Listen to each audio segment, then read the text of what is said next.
अच्छा इनका खातिर एगो लाइन हम कहो जे करे से लब कैनी, लेकिन हम ही कहे कहते नहीं जे करे से लब कैलू ओ करे से परेशानी बा ए सनम ई करम तारो लागे खानदानी बा ए सनम ई करम तारो लागे खानदानी बा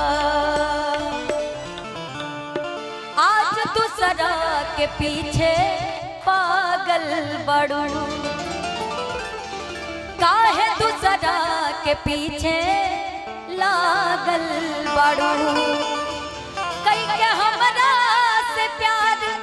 तू करेलू इनकार तोहर कैसन नदानी बा ए सनम ई करम तारो लागे खानदानी बा ए सनम ई करम तारो लागे खानदानी बा। अच्छा एक सॉन्ग वायरल हुआ था